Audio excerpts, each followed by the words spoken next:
கிறிஸ்துவுக்குள் மிகவும் அன்பானவர்களே, தினமருத்துவதன் வழியாக உங்களை சந்திப்பதிலே மீண்டுமாய் நான் சந்தோஷப்படுகிறேன். இந்த நாளிலே ஏசாயா தீர்க்கதரிசன புஸ்தகம் 45வது அதிகாரம் 17வது வசனம். இஸ்ரவேலோ கர்த்தராலே நித்திய ரட்சிப்பினால ரட்சிக்கப்படுவான். நீங்கள் என்றென்றைக்கும் உள்ள சதா காலங்களிலும் வெட்கப்படாமலும் கலங்காமலும் இருப்பீர்கள் என்று ஆண்டவருடைய வார்த்தை சொல்லுகிறது. அன்பானவர்களே, இதை கேட்டுக்கொண்டிருக்கிற நமக்கு இன்றைக்கு கொடுக்கிற நல்ல செய்தி என்னன்னா, அவர் கொடுக்கிற ரட்சிப்பு எப்படிப்பட்டதாமா? நிரந்தரமான ஒரு பாதுகாப்பு. அப்படிப்பட்ட ஒரு பாதுகாப்பினால நாம் பாதுகாக்கப்படுகிறோம். ஆகவே ஆண்டவர் எதை செய்தாலும் அது நிரந்தரமானது, நித்தியமானதாகத்தான் இருக்கும். ஆகவே இந்த நாளிலே நமக்கு பாவ சாப வியாதி இப்படிப்பட்டதான பொல்லாத இந்த உலகத்திலிருந்து நமக்கு ஒரு ரட்சிப்பை, நமக்கு ஒரு மீட்பை, ஒரு பாதுகாப்பை ஆண்டவர் கொடுக்கிறார். அந்த பாதுகாப்பு எதற்காக கொடுக்கிறார் என்றால், இந்த பூமியிலே நானும் நீங்களும் வெட்கப்படாமலும் கலங்காமலும் இருப்பதற்காக.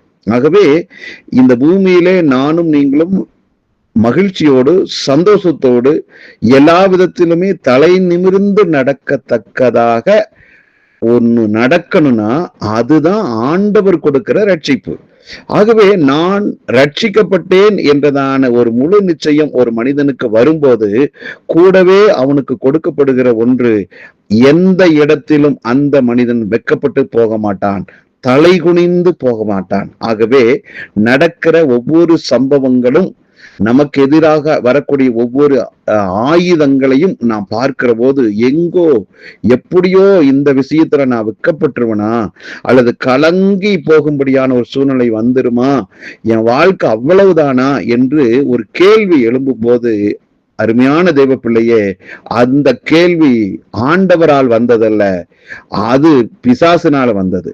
வார்த்தை, ஆண்டவருடைய வார்த்தை என்ன சொல்லுதுன்னா, நீ ரட்சிக்கப்பட்டுட்ட அப்படின்னா, உனக்கு ரட்சிப்பை கொடுத்ததே எதற்காக தெரியுமா? நீ வெட்கப்படாமலும் கலங்காமலும் தைரியமாக ஒரு வாழ்க்கை வாழணும், தலை நிமிர்ந்து ஒரு வாழ்க்கை வாழணுங்கிறதுக்காகத்தான் கர்த்தர் உங்களை ரட்சித்தார். ரட்சித்தது உண்மை என்றால், நீங்கள் பெற்ற ரட்சிப்பு உண்மை என்றால், நீங்கள் தைரியமாக தலை நிமிர்ந்து நடப்பீர்கள். பிசாசு சொல்லக்கூடிய எதற்கும் நீங்கள் இடம் கொடுக்காமல் கர்த்தரின் வார்த்தைக்கு மட்டுமே இடம் கொடுத்து இந்த நாளையும் வெற்றியின் நாளாக மாற்றி காட்டுங்கள். ஜெபிக்கலாம். நல்ல பிதாவே, இந்த நல்ல வேலைக்காக நன்றி. எங்களுக்கு நீங்க கொடுத்த ரட்சிப்பே நாங்க தலை நிமிர்ந்து நடப்பதற்காகவே. அப்படிப்பட்ட ரட்சிப்பை எனக்கும் எங்களுக்கும் இதை கேட்டுக்கொண்டிருக்கிற எல்லாருக்கும் நீங்க கொடுத்துட்டீங்க. கல்வாரி சிலுவையில அந்த இரத்தத்தினால் எங்களுக்கு மீட்பை கொடுத்துட்டீங்க.